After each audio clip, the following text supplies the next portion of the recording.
Bonsoir chez vous, chers amis. Vous êtes très nombreux à travers cette émission Banca Télévision. Alors, tous en Katia France, précisément dans Katia Église Rebot, il y a passé à Koba, place de Kokuta Banca, sur le Bakende Sambo, prophète Ondé, ou à Salaba Miracle. Tout passé par moment dans Brazzaville, tout Tamboli, Point Noir, tout le monde dit Kamousi, ministre, PDG, des difficultés, des mions, des délivrances. Vous voyez que ça fait beaucoup de temps. Maman Chagui Charo, Michel Bosso Natala, on a dit que Zakari Baba, sur en Bruxelles. Ok, maman lobi qui a longu na mokili a komi na Nzambe. Lobi qui ngam na difficile na bafana na Kinshasa na la télévision et après tu omona maman kuti na makambo Nzambe ko sala album et après batmando ko rangote après ko sala témoignage o ngisi mokili mobimba. Ya ndenge azali ko gérer ba restaurant makambo belé salama ki nakata ba restaurant et na mokili et sala mo polémique makasi mais biso to en Afrique Nzambe a permettre ko za a na kata 8000 km a na kata précisément en France. Tous en cas sur la fin de sa masolo, maman Chagui Charoufa. Tout comme lilo a comme côté. Et bien là on dit maté, mais ngamo la moni buka muna buka kukila. Maman Zaï mon côté, elle s'appelle maman Tumba Zaliwana. Wazali ngangu wa danger, pas à passer mon nene. Ou ça la bikam aussi minimi à on niveau à poto partout pour découvrir en gros à travers cette émission. Maman Chagui Charoufa, bonsoir. Bonsoir. Alors vous avez une émission pas tu refi, bazolandayo partout dans le monde entier, puis dans Congo pour bazolandayo. Est-ce que maman Chagui Charoufa to ka kazali yo, ou bien ali passe là? Tezangai. Ce que vous avez dit, maman Nzambe, ou bien ça vous expliquer bien d'abord. Bonjour, bonsoir, et pas beaucoup m'écouter. Shalom. Ce qu'on a zali na makolo ya Yesu, parce que abenginga, ndenge na autre côté, à nous qui étaient attachés à Bruxelles, à détacher nga, na comme au salelaye, pe nazaka na makolo nene au salelaye, pour na ko dépeupler monde nga na outil et à ténèbres pour tout ton sa royaume et lumière et à Jésus-Christ. Est-ce que vous confirmez ce que Michel Liboso ça na Zakari va passer à Bruxelles? Tout ça que Michel na Zakari. Zakari ta manteau. Ah oui. Il noir. Il y a noir. Voilà. Est-ce que et là on est salagi ko bongo na Nzambe ku fandi kamba na mo mage seri wana bitumza yi makasi basai lo pela nzembo. Tukutanga yango kala mite na émission. Et le pesa ki nga Nzambe aluka ki nga ndenge na autre côté parce que nga nazaki musulman. Mais na kati ya référence baye ko pesa nga Bible. Na mama Lili Nzambe apambule bisika zali abi Nzambe abengi yo osalela ye nga bite menga naza musulman. Abi na nga te atikeli nga Bible. Kotika tikeli nga Bible mikolo na ba problème bandi. Ba komoka nga bar wana boîte wana de 10h à 4h du matin, il faut fondre à 4h du matin de tokufungola. Alors comme mindondo bati ngango bati ngombe comme kotindika. Alors natali ngabi nazali maladité nazanga ke lokote mais Nzambe abenga naluka nano Nzambe na eba pourquoi bengelinga. Alors na satachaki gloire à Dieu pour le pasteur Jimon pastoral ba papa nanga molimo ou Belgique. Ouais Belgique, papa Jean Bosco Kankou na papa Jean Claude Mbui bangonde bateyaki nga sango malamu na ye ko bongwana na ye koluka ba délivrance nga pona sala makambo mingi ya mabefu ka délivrance. Avant toute chose wana na mokomso nazo uta na Paris na okene Bruxelles tokuta na papa Matu Samuel na train natali nga bi papa Matu abi yepe bayeba kenga te nga atuna nga yo nani na pese kombo nga bengande mwaso abuja ka Bruxelles. La première dame ngande bona mikumisi abi okay ngabi ayo mto yemba nzembo ngana matina ngomba ye ngabi po papa yemba kanzembo wana abi nga vanda na vanda fasi naye abandi ko tenga malwa liluba na abi moni makamnyoso wana olobi na nga eza nango vanité mais Nzambe za posa nayo ngabi Nzambe za posa ngande ni nazo vivre abi Nzambe za posa nayo et puis ndenge lobi yo zali moi ça me balé et à papa wemba Nzambe aza d'accord parce que Nzambe akobalisa yo mbai nayo wana za faya batonga kolba bongo te via ko silika kotu akuina yo soka yo kisa maluba wana nzoka nde aza ko semi na kipe na bosa na ngai na keso na matanga kuna bato wana nde na yebaka bango nani te baye babina biso moni place tozali awa place tozali eza esika ya mawa moko na moko amitala nayoki voix moko kati nanga bima na okende longwa na epa bato ya binzambe nzambe mais voix mosusu bivanda na vandi babi na biso bokanga miso moto alingi ayamba yesu atombola musapi musapi nanga ndenge etombwama nayebi te musapi etombwami balobi bo répéter na motema po so babai toloba makasi ndenge naloba eloko te Seigneur Jésus nayambi yo bayambisi nga Yesu na kamwe ti lelo nayebaka kutu bato yango te naye kozonga na nga na référence bamapasa ntango bakoti na Bruxelles baye kotia affiche na bango na référence nga binani ati oyo bolongola affiche wana balongola yango babi o bamapasa moko bato atie nga bibolongola affiche wana balongoli zoka nde baza na église ka nsima na biso alors esali ke pauvre Andima Diata que son âme repose un peu ndeko na nga azalaki na prison nzambe alobi naye na prison kuna bibima okende koyebisa mosali na ngai apesi nkombo na nga ke akosalela nga ntango frère andi abimi alobi nga bia yo kutu osambelaka na yo te okoloba nga nini abi ndenge wana nde nzambe alobaki na nga alors ekomaki démarche mpo tokutana na bamapasa nga na bino bango nazokende na Bercy naokende Bercy nakoki kokutana na bino soki nauti Bercy sans le savoir ke na nzela mpe naokai kokufa voiture okai kosala mpe accident po wana ezalaki kaka mokolo ya Bercy wana nye mokolo bakangaki référence babina fungola te nga nayebisi ya bina nga mema bafille nyonso bato nyonso bakosala kuna bapesi nga stand toye Bercy eleki naye kozonga na Bruxelles ngabi andaki na mpe église yango babaki nakende ntango nake okota na église bamapasa bamoni ngai basepelaki mpo ngai nakangi bar ngabi tokende na église na nsima na ndako bato nyonso apres wana référence tokende na église mais avant wana ngai abinaki na église moko église ya Christ bolingo nakomi na koti bato bamoni nga bakotala miso ya pamba ebangisi nga ngabi Seigneur na obima ndenge nini baza kominyula monoko baza kofinana okanisa mpenza satana ye moko moto akoti mpo nini parce que bango bazalaki batie en référence olie basepela nga na koti na église mokebo nayoki moto abengi nga oyo yaka ogaraki motuka no mabe bima nga bi merci Seigneur nabimi na nga nakepa nagaraki motuka nakepe libela nde nayokuta sikoyo na bamapasa oyo nauti koyebisa bino alors nzambe ntango abengi nga nazalaki na faillite te nazalaki maladi te nazalaki na bozangi te mais lokola abengai nga na binaluka nano nzambe nayeba pourquoi abengi nga alors namikotisaki mingi kotosa parole de Dieu kotanga Bible mpo nazalaki na nga musulman nakomi kotanga Bible nazalaki même komo na nga ezalaki na mosquée ya cinquantenaire motuna moko ezali tutu na yo parce que jour baosala nzembo aye te papa oyo nga nazalaki na papa oyo malanda toza kodéjeuner baza kotonga yo tokota na lisolo nkala te mais nalingi nayeba alias nini bosala na papa oyo made alias diabolique bizali kaka bolingo kaka papa oyo maye alingi yo bizali na expliquer biso na vérité parce que eza émission ya vérité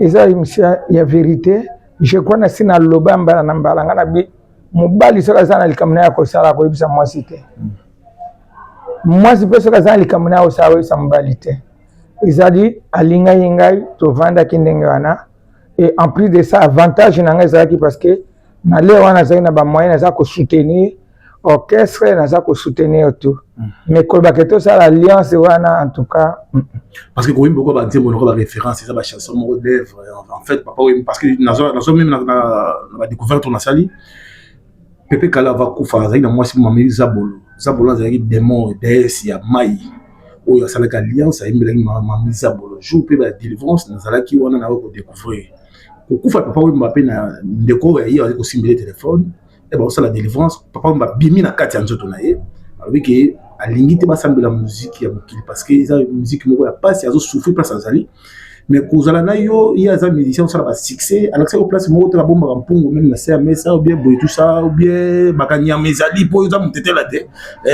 ezalaki bien expliquer so fungwa mama moké parce que eza émission vérité eza émission banka je peux chance le to ya mbio pour mokili besoin ko la eloko na koloba ke de toute façon bato banga na mutete mena na nga moboa na mutu akisangani. Ah bon? Oui, mais bato bamonaka kwa nazalaki kuna na batetela tout le temps nde bamonaka naza mutetela.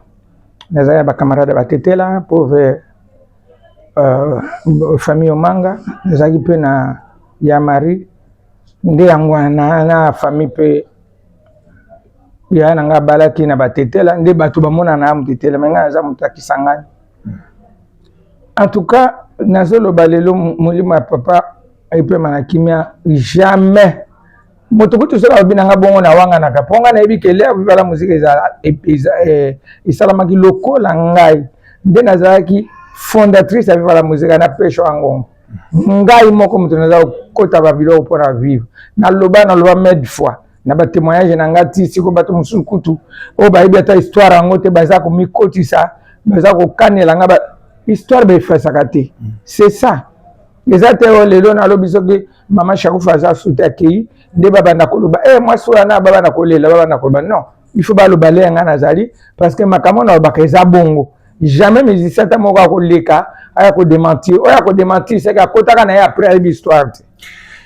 Aujourd'hui comme autre capital mais ba musicien so kotala ba malamu parce que Madilu bazaki na moi copine na ye mais azaki na moi ange moko na cimetière oyo que moi si wana bandeko yeba te parce que minuit Madilu bandeko bima azonga ka lobby et vous avez là papa na buto bandeko biso ba visite ba démo ndeko ya obizaki ngene expliquer biso yozo funga matezo baka ya azaki buto nga na zolo ba o na yebi papa na koloba o na yebi te na yebi te peut-être na basine musumi pona nganga na oba makamu nanga ke na yeba keloko te na loba mais fois po soki na yebaka nde na sena loba kala kutu yo linga oyo kangu kala parce que vous avez des concurrents mère Malou Shagi Sharufa mais ce que vous voyez c'est papa m'a donné ma mission bozo ba étoile ya JB c'est ngene expliquer biso na nga en tout cas papa mbatina ngai mission ya étoile ya JB te la mission bo sala na Zakari lo baka yango non fungo bana tala revoir émission wana na ba yango te tango akaboli wenge abina nga soutenir mwana oyo po ngai naza pour ye soutenir JB yango wana tosaki émission wana ya ba wenge wana ngai bande ko soutenir pour papa bino botuna nga ka makambo oyo elukela nga makambo. Est-ce que JB a tchako litoité? Jamais. Ça c'est mon enfant. Voilà. Mais est-ce que tout sur la maman maman est-ce que na pour maintenir pouvoir ou contrôler coin Belgique ils ont un pouvoir ancestral bien pouvoir ils ont un pouvoir na magie noire bien magie blanc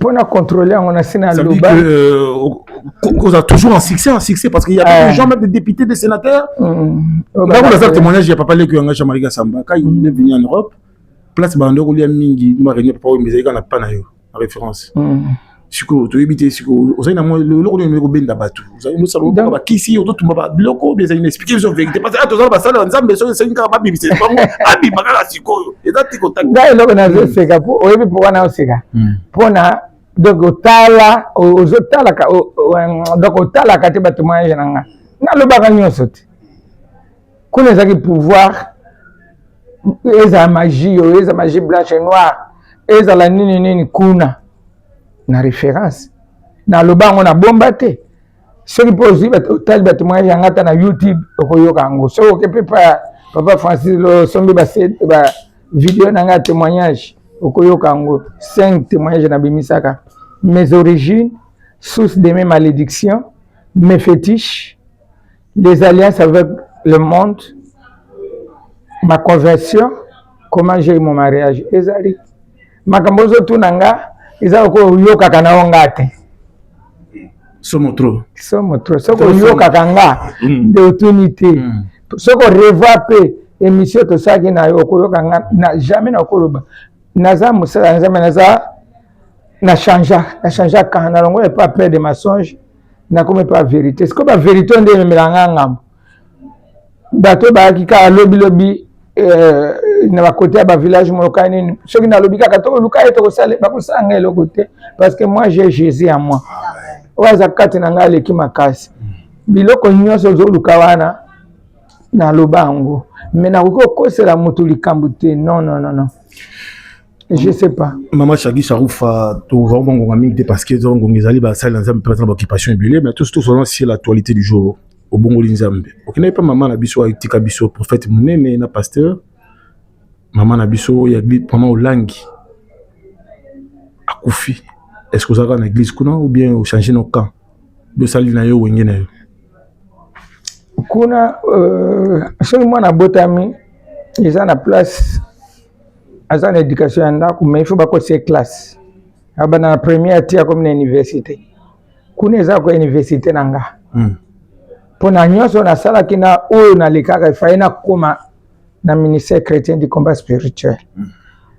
Na kota kuna nde pai na kota ba délivrance nga na zola na église na couverture nanga.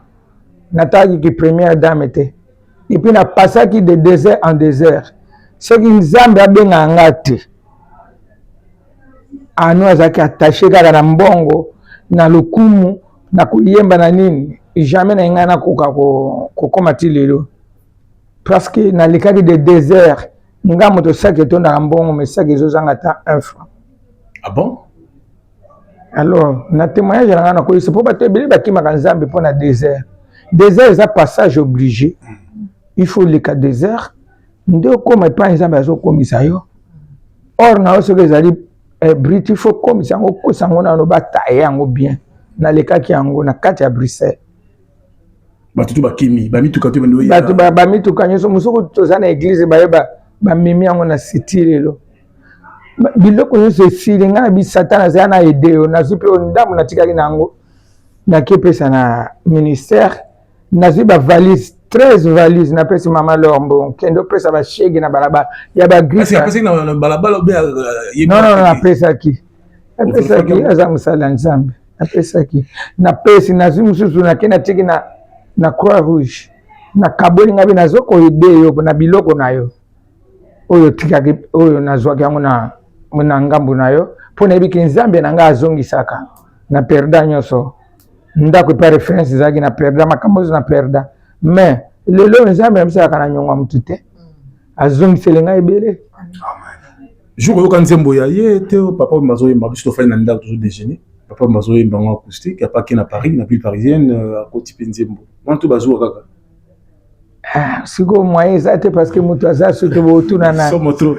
Alors maman Shagi Charouf bat bazo tala yo ebele bat bazo landa yo na banka télévision to pesa pas forte mama loba parce que na banga yi mingi lelo nga atali cher parce que moins cher wana ba ange bazar c'est très cher so yo mama siki okoya parce que na ni prophète atiki cher mona mwasi ateya et na passage ni ba komia parce que je me suis prophète de konda terre biso na Brazzaville ba non jamais moi ça koteya na ko tuna ye mais lelo zo na moni moi mwasi ateya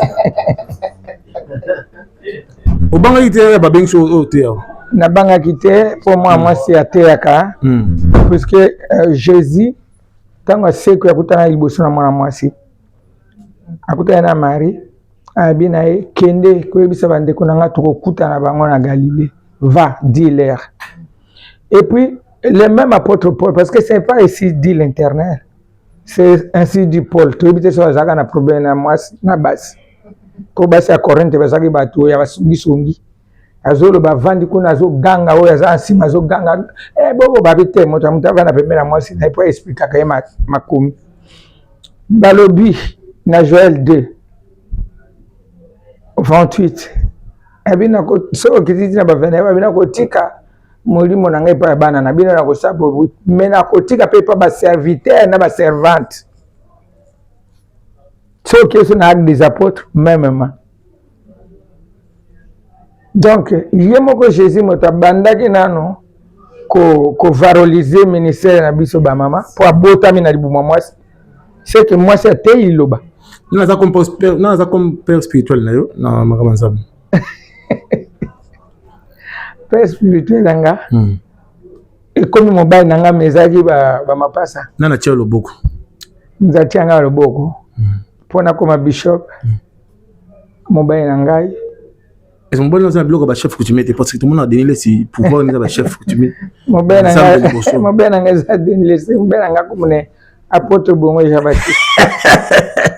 Voilà, alors bande kunyo so balandi maman Shagi Charouf mère Mola Kenda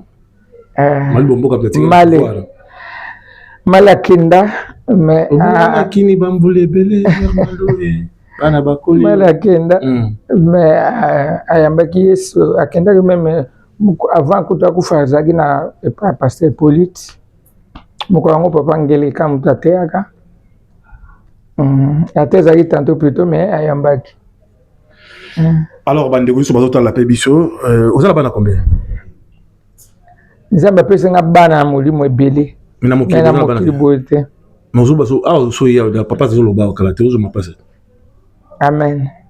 Bozo ni mate ni mate ta maboko te. Bozo beta maboko. Beta maboko mais na ye. Ngana tofuta ni ate na zaki na église na ye. Ah bon? Na kenda na église na ye. To sai ku du programme na terre mais makinga na mwanda.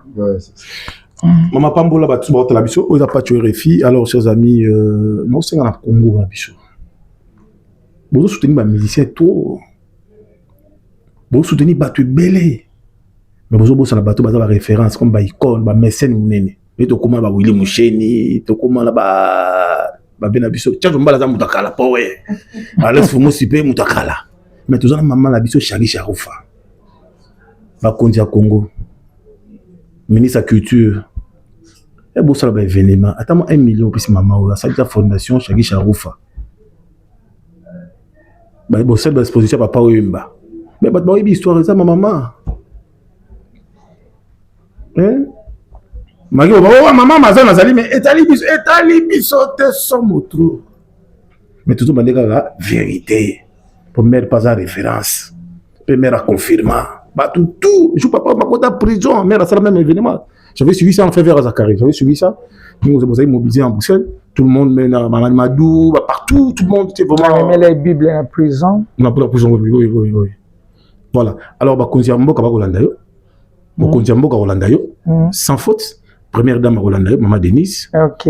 Ministre na biso bazo mbala moko tiko tag bazo tala yo eza ko sans intermédiaire coup direct. Puis ça bon message na kota fondation na bandeko bazo banda biso. Message na ngai ezali bakonzi mboka na pesi mbote na kombo na Yesu. Papa Félix Antoine Cheke Chilombo wa Nzambe, mama Denise, mama Mapendo.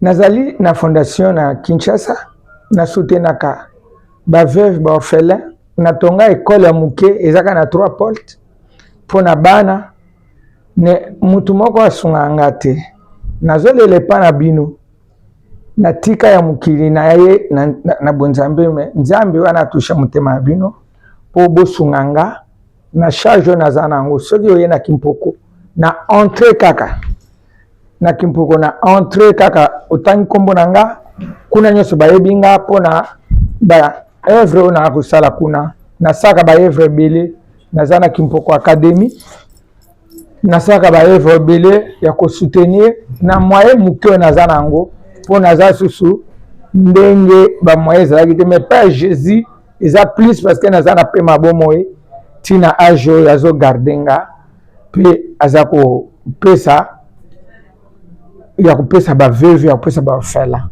ya message nanga yangwana mwana nanga ministre ya jeunesse et Emi Coutinho grâce oui Emi ce boye message nanga mama Rose Banzaiba bino nyoso papa Elise Tambwe tout ça kana musala mo ya koskaba ya kosunga pesa moninga sourire yo mutola kisanga ngote tant tu la croix rouge lelo nazo continuer ngo na zamba kuna na Kimpoko en tout cas botianga loboko na evre nyoso pe bopesa biso pe sourire yango ya solo poto zo bondela bitu mo pa na mboka na biso Nzambe apambola biso.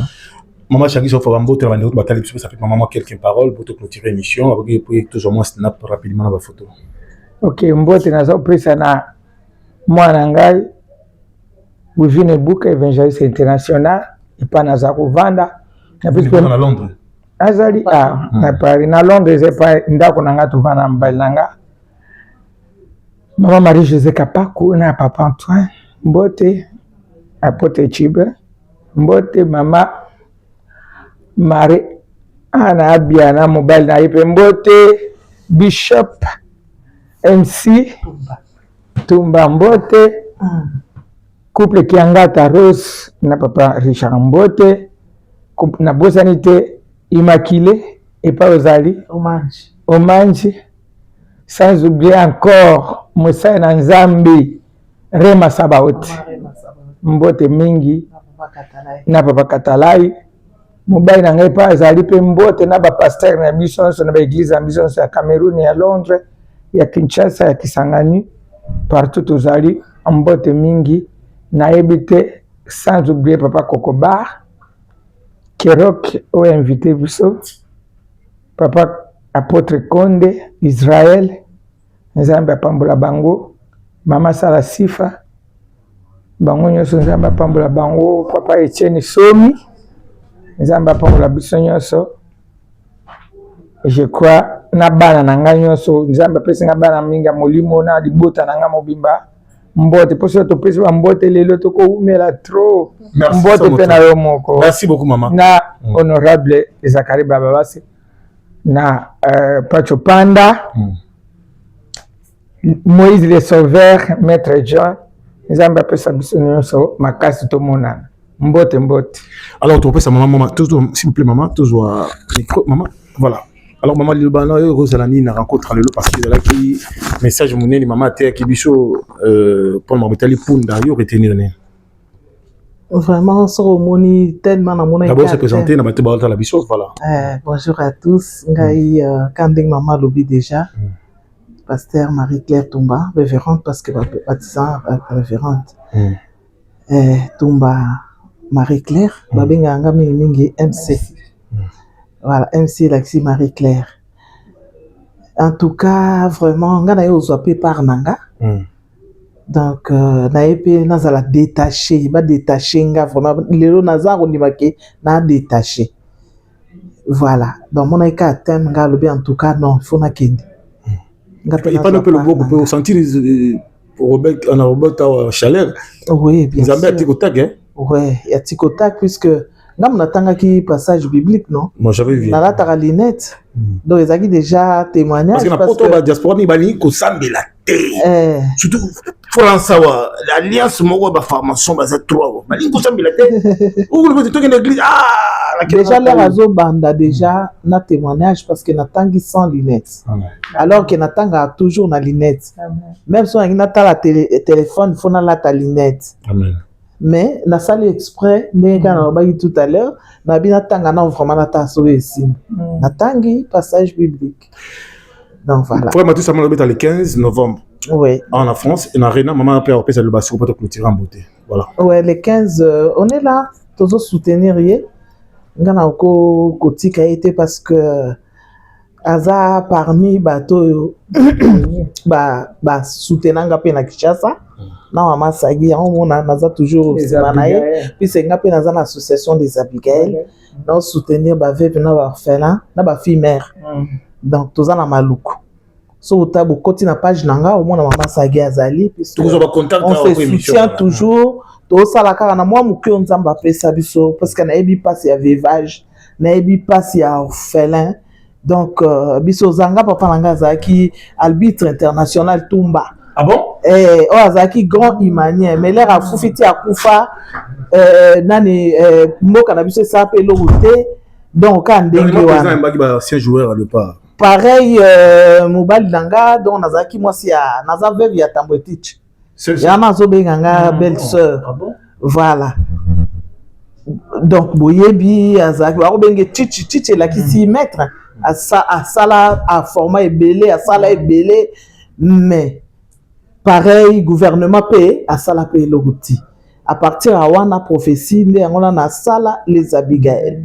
Donc on a zo bunda na kaka ngamoko muke kaka aide à l'état aide et l'autre. Né toza se soutenir entre biso on a sali action mama Sagi aye loko eza musikate na ye parce que biso za maluku. Voilà. Et comme la matouille à Lyon. Alors, Pambola va tout la biso. En tout cas, Kola Pambola Bino, Bolanda Biso, Nakasaboki, témoignage à ma Bishop, Sagi Charoufa. Donc, Eza ekoti na kati ya thème oyo ya lelo yo oza nano attaché quelque part oza nano attaché na baboîte de nuit oza nano attaché na eloko moko boye oyo ezomema ole mosusu na kufa. En tout cas il faut luka ozwa mpe délivrance na yo ozala mpe détaché yango wana ezalaki thème ya lelo. Donc yo oza nano attaché na kofinga basali ya nzambe ndenge mpe mama atei lelo ezalaki parmi mateya na ye puisque eza bato na bamatanga mosala na bango kofinga basali ya nzambe. Ozomona biso tozali bakombo je crois que MC Tumba eyebani déjà même na banzembu tout ça na okoloba te me bo bayebi ozomona mais totiki lelo osalela mpe nzambe moto mosusu azokama ondima la tokenda ostar évangile koteya oyo moto mosusu azokama olobi na évangile mpe basi kitoko mpe bazalaka oui natali kitoko na ngai te mais natiango na service ya nzambe mpona kosalela nzambe. Amen. Maman, mpona Matou Samuel olobi boni pour le 15 novembre obetama Paris na arena. Mpona papa Matou Samuel mpona arena toya ebele na le 15 novembre na arena Grand Paris. Peuple de Dieu bana nzambe boya ebele toya ebele même au bayebi nzambe te boya communauté congolaise boya to soutenir mon frère nzambe aza un grand pionnier oyo babandaki vraiment musique ya nzambe lepe eza bonzambe kote na Congo te to soutenir ye eza te kaka tokende kote wana déjà to babakani to suta yango toyaka kote ya bonzambe parce que papa Matou Samuel mokolo yango ekozala ba délivrance ekozala mpe na ba guérison po eza ba adoration na ye ndenge epesaka eza mawa te ndenge epesaka ba chat de poule mpo na délivrance bano ebele bakozala détaché toya ebele. Rendez-vous le 15 novembre 2025 Arena Grand Paris avec l'évangéliste Papa Matou Samuel. Merci.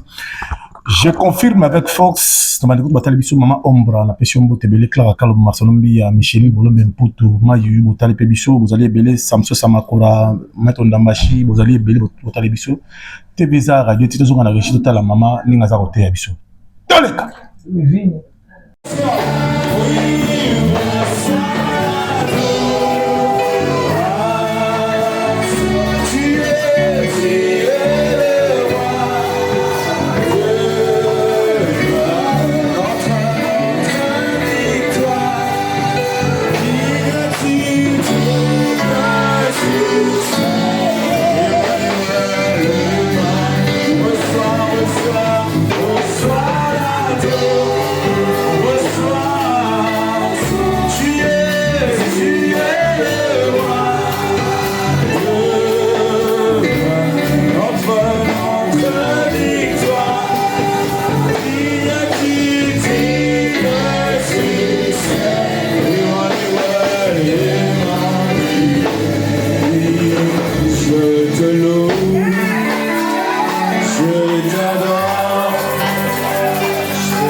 Jésus, que je n'oublie rien.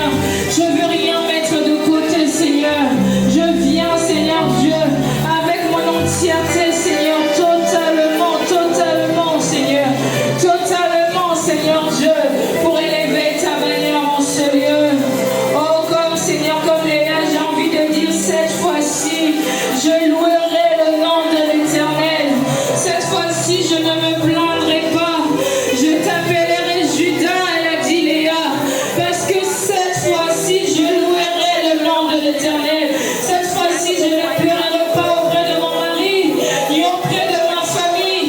Je viens, Seigneur Dieu, me déverser au-devant de toi, déverser mon cœur, Seigneur Dieu, au-devant de toi, Seigneur, pour proclamer ton nom, Jésus, t'adorer, Seigneur Dieu, te célébrer, Seigneur. Tel est le désir de mon cœur, Jésus. Tel est le désir de mon cœur, Seigneur. Bien-aimé, lève ta voix, parle à ton Dieu. Oh, profite de ces instants et parle à ton Seigneur. Élève le nom de Jésus. Élève le nom de Jésus, bien-aimé. Ne reste pas superficiel, rentre en profondeur. Ce n'est que la profondeur qui appelle une autre profondeur. Alors reste en profondeur, bien-aimé. N'éparpille pas tes pensées. N'éparpille pas tes pensées. C'est la raison pour laquelle nous sommes là. C'est la raison de notre présence en ces lieux. Adorer le nom de Jésus. Quel privilège, Seigneur. Quel privilège pour moi, ô Éternel, de t'adorer. Je te proclame, Emmanuel. Je te proclame en cet après-midi, Adonai. Je te proclame, Adonai, Seigneur.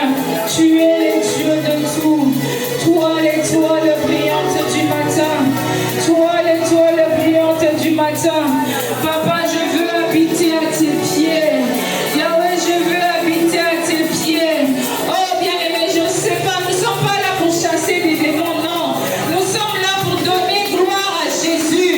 Alors, Je suis en train de croire que la grâce et la faveur de l'Éternel parmi nous va accomplir encore de grandes choses. Et j'aimerais que tu saches que c'est Dieu qui a conduit tes parents ces lieux. Non, j'aimerais que tu saches, ce n'est pas l'invitation que tu as vue, ce n'est pas l'appel qu'on t'a fait, mais l'Éternel a conduit tes pas dans cette maison. Parce que l'Éternel veut faire quelque chose de merveilleux dans ta vie. Si tu le crois, donne-moi le plus grand amen. Non, je parlais de plus grand amen. Et aujourd'hui, il a plu au ciel de nous amener quelqu'un à qui Dieu a mandaté. Il a l'huile de Dieu sur sa tête et le Seigneur Dieu l'a donné une grande mission. Sa mission est de développer le royaume du ténèbre afin de peupler le royaume de Dieu. C'est quelqu'un à qui le Seigneur Dieu utilise puissamment parce qu'en elle, Dieu a déposé quelque chose de fort.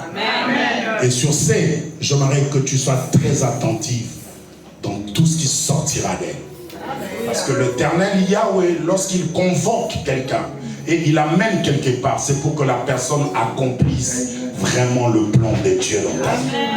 Et quand je dis aux gens auxquels nous sommes en prière, je leur ai dit, ce décembre sera un décembre très catastrophique. Il y aura un grand sacrifice parce que nous voulons accéder à un niveau de 6.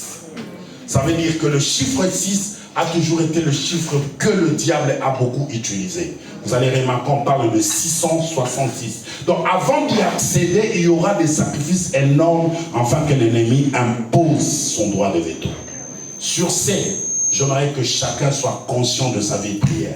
Que chacun soit conscient de tout ce qui sort et de tout ce qui est en train de se passer autour de sa vie. Sur ce, l'Éternel nous a dit, n'attendez pas le mois de décembre pour entrer en prière. Parce que le diable en connaît. Fin de l'année, tout le monde il a assidu, tout le monde il est en train de vouloir chercher qu'il n'y a rien de mal puisse arriver dans sa vie. Mais le diable il travaille bien avant. Sur ce, nous aussi nous travaillons bien avant. C'est pourquoi aujourd'hui, Dieu a oint une personne et j'aimerais maintenant que nous puissions accueillir le puissant Jackie Saroufa. Pendant qu'elle s'approche, on pousse les cris de joie et on l'accueille dans le nom de Jésus.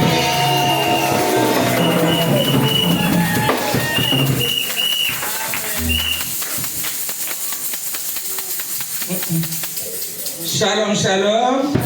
Alléluia. Tombe que la Yesu maboko. Wana maboko.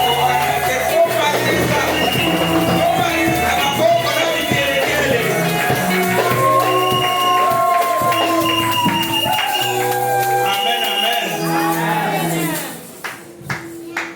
Tu as adoré Béli. Mais tu as bondi. Amen. Amen. Seigneur, tu pamboli onzambe mala, lokola yo azate. Kokoma na biso kata isika weza azarte, eza rendez-vous préparaka dès le commencement du monde. Amen. Merci pour la présence na biso kata isika yo Yahweh. Tu es bien te Seigneur, Mungu nazana esengote. Kasi esengona ezali bana no bazala ensemble. Merci Seigneur, makila na ebomba biso. Ngana kita yo mata uzwa place pe toza ko telemela esprit nyonso contraire ya volonté na yo kati na esika oyo na espace aérien, souterrain, terrestre, marine, partout jusqu'au rayon de 8500 km. Seigneur, te rendre inopérable nyonso munguna ba caméra na ye ezala brisé nyonso atiaki butu contraire ya journée à l'élo, te rendre inopérable au nom de Jésus-Christ de Nazareth. Merci Seigneur. Tika ete olobe la biso. Oyo yo moko préparé pour la biso. Na kombo na Yesu. Amen. Amen. Amen. Amen. Naza kupamba nzambe.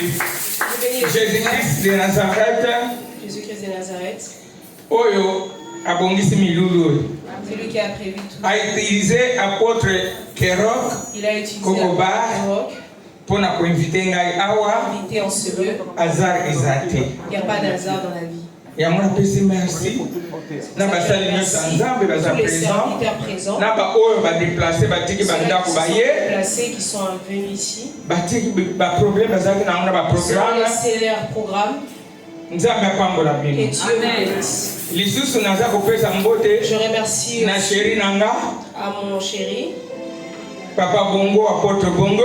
Papa Et pas en Londres. de là où il est à Mobile nanga. Amen. Et pour naza gravement marié. Alléluia. Je remercie aussi, je ne suis pas venue seule. Je suis venue avec ma fille. J'ai aussi trouvé une autre ici. Alléluia. Amen. Évangéliste Wivine Ebuka. L'évangéliste Wivine. Alléluia. Ma fille chérie, Marie-Josée Kapakou.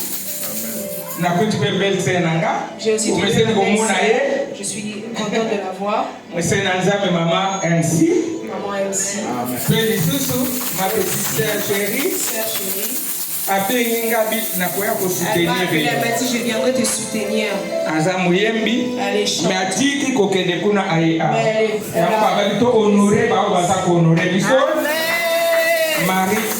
Anne-Marie Abia. Azawana, l'heure de la victoire a sonné. Amen. Ma soeur, Margaza Mama ya apôtre mère, a déplacé Kuna. Elle s'est déplacée. Elle est venue nous rendre. Na pesimbote na Mama Julienne Salasifa. Amen, amen. Bande komsunyoso. Archbishop Nzambe apambola yo. Alléluia. Biso nyonso Nzambe apambola biso kwa libanga.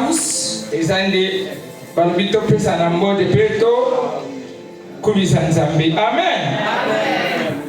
Ok. On a déjà prié. On connaît le thème. Le thème c'est détacher-le. Car le maître en a besoin. Amen. Awa. Apôtre Otikolobake. Etikali kaka mois, 2 mois. Poto komana suka mbula. Que ce soit la fin de l'année. Mais thème oyo. Et ce thème. C'était alors que Jésus allait à Jérusalem. Partout. Il y avait beaucoup de monde. monde ils sont venus partout pour lui voir. avant le Pâques. Mais pourquoi tout ça dans la Pâques était tout ça dans l'élo? Parce que Nzambe a yebi. Amen. Attaché quelque part. Parce que Dieu connaît qu'il y a quelqu'un qui est attaché quelque part. avec quelqu'un qui est Famille attaché quelque part. famille attachée quelque part. Mboka moko ezaki attaché quelque part. Pays attaché quelque part. Vers la fin d'année oyo, Alors vers la fin, Nzambe atali alobi Dieu a nakotika mwana na nga ndenge wana te. c'est pas ma Il faut fils. azala détaché. Il faut qu'il soit détaché. Atindaki deux Il a envoyé 2 disciples. tomonani awa apôtre Kelo Kazali On se voit. ngai pe nazali. Amen. Amen. Mpona kodétaché mwana mpunda wana parce que mokonzi aza na bosenga ya mwana mpunda wana. Alléluia. Lelo eza témoignage te lelo eza mateya. Amen.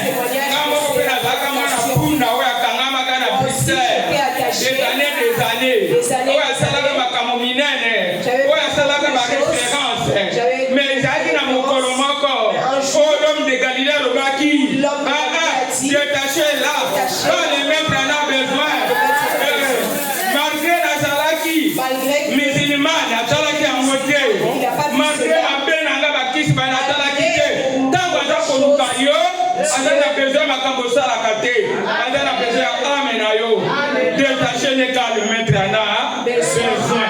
Alléluia. Tokeseli yesu maboko avant de continuer ce que vous votez pour la première lecture. Mettre debout pour la parole. Amen. Je crois qu'il y a aussi ma fille ici. Hein? Je crois qu'il y a Rita Omanga. Dans un livre à Luc. Le livre de Luc. Luc 19. Chapitre 19. Ok. Tobanana, verset 29. Verset 29. Amen, amen. Amen. Montagne Yazali. Si quelqu'un peut lire la parole. Je lis la parole de Dieu. Amen. Lorsqu'il s'approcha de Bethphagée et de Béthanie, vers il avançait, il arrive liboso devant il y a village. le village. Alléluia. Amen. Amen. Autaki na montagne des oliviers, autaki na prière. Il venait de monter Autaki kokota na mozindo. Autaki ko luka révélation. Il venait de chercher ya la révélation. C'est que son père lui avait envoyé. Alléluia. Amen. Azwaki révélation wana. Il avait cette révélation. Apusani. Il s'est approché. Et pas nazo kende. Il a dit là où je Bazo kende ko crucifier nga. c'est pour qu'on me crucifie. Bato bakoya kotala. Ndenge bakotala kaka gloire nazo kota nango. Ndenge pe bakotala ndenge na kokufela. La gloire. Alléluia. Avec qui verront si dans la prière. C'est bon? Alors, tango Jésus a koleka na bosani mutu moko na Panthère, na bosani mutu moko na Aubervilliers, na bosani mutu moko na Stargrad, na koti na Paris, na koki kotika mwana wana bongo te. Esali mikolo ebele mwana wana kolela ne na monaka. Esali mikolo ebele mwana wana alukaka nga. Mais il y a tantôt plus tôt. Alléluia. Amen. Lelo na ke église lobi na okende te. Église wana na kokoma na nga te. Église wana na kende kosala nini? Na kosambela nga na nda. Je vais prier pour ba message sur comme il y a TikTok et comme il y a Facebook mais bien aimé. Mikolo Jésus, David a dit, l'Éternel mon berger, je ne manquerai de rien. Mais puis, il faut pas dans Zambé. Facebook et mon berger, je ne manquerai de rien. Makamamala mukana kati. Makamamabeka na kati. Filme porno na kati. Ok, les questions de mes na kati à Facebook. Jésus a taillé Jésus a dit, je ne peux pas partir. Si je laisse cet anneau,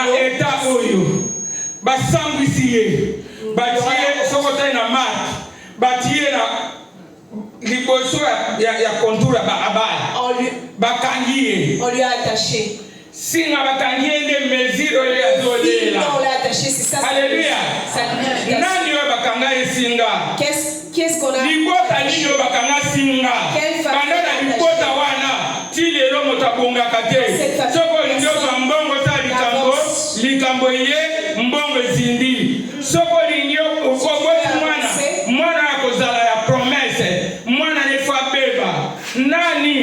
Alléluia. Jésus a dit le makamane ici. Jésus a dit il a besoin de la délivrance. Alléluia. Alors Bible Kende. Elle a dit le village de Ngambo à face. Au village d'en face. Alors à gauche de na droite de derrière. À face. Le village d'en face. Village de Batowana ba maître. Basala qui erreur. Bakangera village à face. Yo pe bato bakanga yo. Basala erreur. Pour les gens confessant Jésus comme Seigneur comme Sauveur. Bato mon le village à face. Alléluia. Amen. Disciple na bibo kende. Il a dit à ses disciples, détachez-moi cet anneau. Mwana punda wana.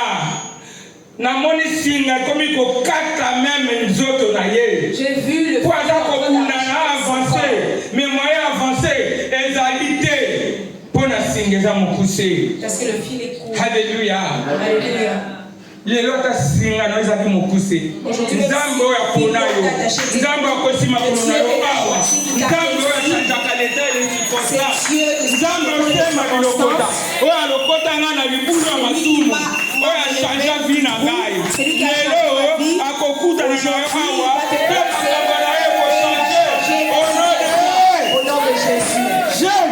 Alléluia. Amen. Amen. Les disciples ont entendu. Ils sont partis. Une personne. Ils ont dit le maître. Le maître. Le maître. Pour une personne. Alléluia. Amen. Pour toi, il y a combien de maîtres? Hypertension, diabète, pauvreté, manque de travail, manque de papier, manque yanini, ba maître. C'est quoi tes maîtres? Ivrognerie, impudicité, moïbi, le vol, ba maître. C'est des maîtres. Alléluia. Amen. Ce sont des maîtres. Oh, baza ko konza yo. Balinga ko kende liboso te. Pas que tu avances. Oh, kusana te. Ce ba mono komika ko déplacer muke. Ba bendi singa. Il tire le fil. Et puis moi na punda wana po. Cet anneau. Avandina mawa. Il est resté. Mbula na ye, moi na ye. Balobi te batongela ta ngala ya kobomba. Elinga bakisake pasi na yo na baguru na yo bayoka kango te. Balinga kuto sufi supla. Et encore plus. Ce qui va être c'est là où il vient et il gagne. Alléluia. Amen. Mais Jésus a dit aujourd'hui. Alléluia. Mingi. Musharo e pamusa maya miso ya ana. Lelo yeye na kati ya église oyo. Aujourd'hui. Po e pamusa yo pe maya miso. Olera mingi. Alléluia. Amen, amen. Amen. Les disciples ils sont allés comme Jésus leur avait dit. Ils ont vu l'anneau. C'est